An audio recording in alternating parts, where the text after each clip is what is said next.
अस्सलामु अलैकुम दोस्तों अक्सर ये सवाल किया जाता है कि क्या औरतें तलाक ले सकती है। गैर मुस्लिम औरतों को अक्सर तलाक से मुतालिक मुगालता होता है, मगर ज़्यादातर मुसलमान ख़वातीन भी अपने तलाक के हक़ को नहीं जानती, इसीलिए वो सारी ज़िंदगी घुट घुट कर गुजार देती हैं। हालांकि तलाक जैसा हलाल काम इनकी दस्तरस में होता है। आज की इस वीडियो में हम इस मामला का अहाता करने की कोशिश करेंगे। दोस्तों, यही सवाल एक हिंदू खातून ने भी डॉक्टर जाकिर नाइक से किया। आप इस खातून का सवाल सुनिए, फिर आपको इस सारी गुफ्तगू का हिंदी और उर्दू में तर्जुमा करके बताते हैं। Good evening, sir. My name is Simi. My question is, why are the ladies not allowed to divorce their husbands in Islam? Doctor Zakir Naik ने इस खातून को बताया कि इस्लाम में औरत को तलाक का हक हासिल है और ये हलाल है, और ये हर खातून की दस्तरस में भी है। डॉक्टर जाकिर नाइक ने इस खातून को बताया कि तलाक को आप 5 अक़साम में तकसीम करते हैं। पहले मियाँ बीवी की रजामंदी में होती है। दूसरी तलाक वो होती है जो शौहर की मर्जी से होती है, इसमें बीवी कुछ नहीं कर सकती। तीसरी किस्म की तलाक वो होती है जिसमें अगर निकाह नामे में लिखा हो तो बीवी भी तलाक दे सकती है, और चूंकि निकाहनामा एक किस्म का कॉन्ट्रैक्ट होता है तो खातून अपनी मर्जी की कोई भी चीज़ इसमें लिखवा सकती हैं, बस वो कुरान पाक से इख्तिलाफ ना करती हो।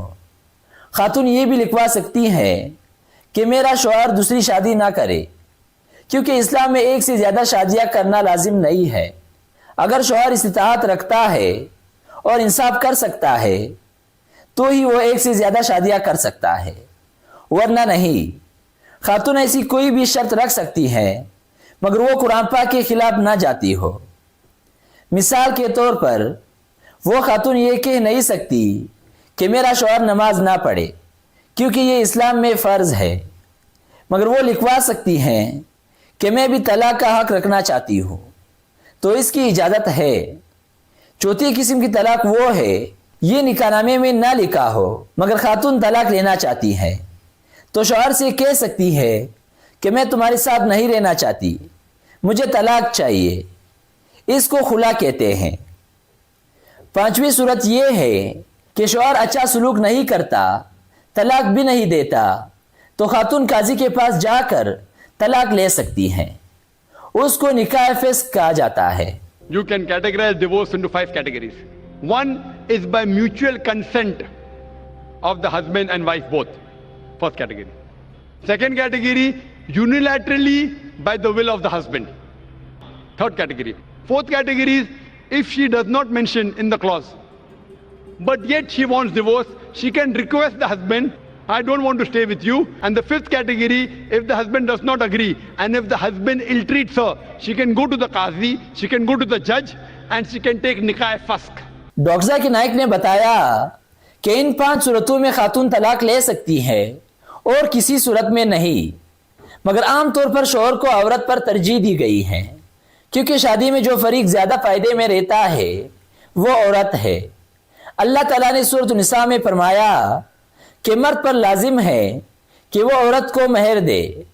शादी से पहले औरत की अखराजात उठाना मर्द की जिम्मेदारी है, और शादी के बाद ये जिम्मेदारी शौहर और बेटे की बन जाती है। और अगर तलाक हो जाए तो वालिदैन की जिम्मेदारी है कि वो बेटी का ख्याल रखे। अगर वालिदैन नहीं है तो माशरे की जिम्मेदारी है।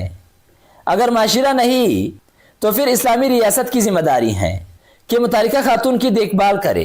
Duty of the Islamic State to look after, so she is financially secured. If divorce takes place, the man gives the divorce, he loses the mahr, but the woman, she's on the receiving end.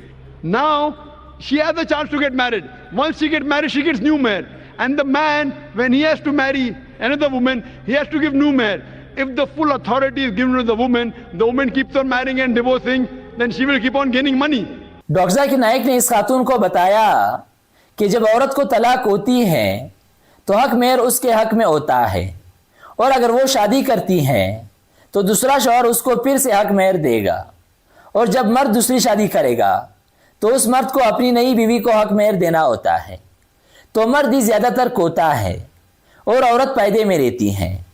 Doctor Zakir Naik ने शुगुफ्ता लहजे में कहा کہ سوچے اگر طلاق کی پوری اتھارٹی عورت کو دی ہوتی تو طلاق پر طلاق لیے جاتی اور حق مہر بھی لیتی رہتی. حال تالیوں سے گونج اٹھا. ڈاکٹر ذاکر نائک نے یہ کہہ کر اپنی بات ختم کی کہ طلاق کا حق عورت کو ہے مگر یہ اچھی چیز نہیں. آپس میں بنانے کی کوشش کرنی چاہیے مگر جب بات حد سے گزر جائے تو پھر کیا ہو سکتا ہے. The man status. Others have to give a talk on man's rights in Islam. Because if a divorce takes place, man is more of a loser than a woman, financially and otherwise. Woman gets protection from the family, from the society, from the state. Man doesn't. So because of that, Allah Almighty God has secured the man. But yet if the woman wants, she can mention in the marital contract, she too can give divorce. Or she can request divorce from the husband called as kula. Or if the husband ill-treats, she can go to a judge and she can nullify the marriage, which is called as nikah fasq. Hope that answers the question.